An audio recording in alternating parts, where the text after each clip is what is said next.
Morrígan, the Iron Queen, sovereign of the shattered realm, ruler of a kingdom built on the bones of betrayal. She wore a crown not of gold, but of thorns and steel, forged from the very chains that once bound her. Morrígan was not born to rule. She was born a slave. In a world where power was inherited and mercy was weakness, Morrígan learned early that survival meant becoming harder than the stone beneath her feet, sharper than the blade at her throat. For years, she endured.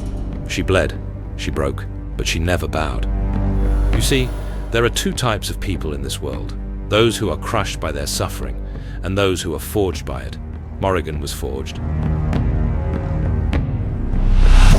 The day she killed her master, she did not do it with rage. She did it with the cold precision of someone who had counted every scar, remembered every humiliation, and decided that enough was enough. She took his crown, not because she wanted it, but because she understood something he never did. True power is not given, it is taken. But a crown made of iron is heavy, and ruling through fear is a lonely throne.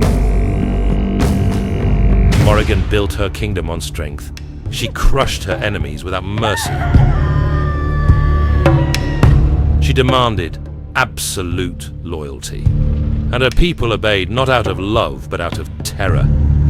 For years, this was enough. Power kept her safe. Fear kept her isolated, and isolation kept her from ever being hurt again. Until the day a child looked at her without fear. A young girl, no older than Morrígan had been when she was enslaved, stood before the Iron Queen. She had been brought as a prisoner, accused of stealing bread. Do you know what happens to thieves in my kingdom? Morrígan asked, her voice like Winteroo itself. The child looked up at her with eyes that had seen too much suffering for someone so young. Yes. But I would rather die with dignity than live on my knees. In the moment, Morrígan saw herself. She saw the girl she used to be, the one who refused to break, the one who chose pain over submission. For the first time in decades, the Iron Queen felt something crack inside her chest. Not weakness, but something far more dangerous. Compassion. You are free to go, Morrígan said quietly. The court gasped.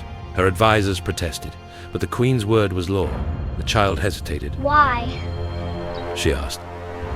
Why show me mercy? Morrígan removed her crown of thorns and looked at it for a long moment. Because someone should have shown it to me. That day, Morrígan made a choice.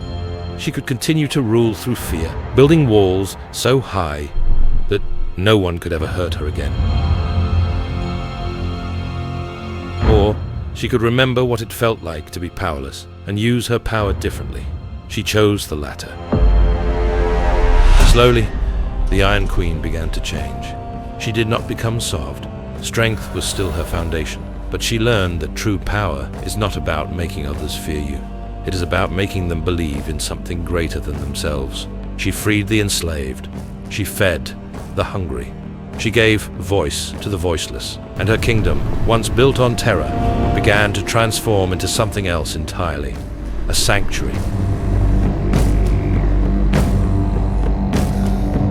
But change is never without cost.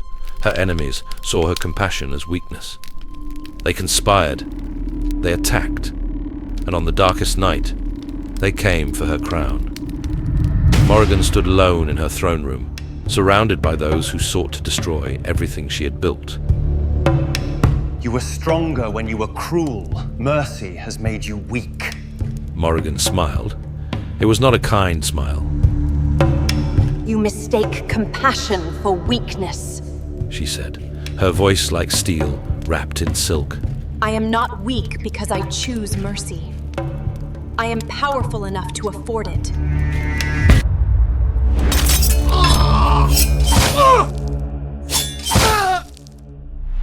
And then she showed them exactly what the Iron Queen was capable of. when she fought not for herself, but for those who could not fight back. When the battle was over, Morrigan stood victorious, bloodied but unbroken.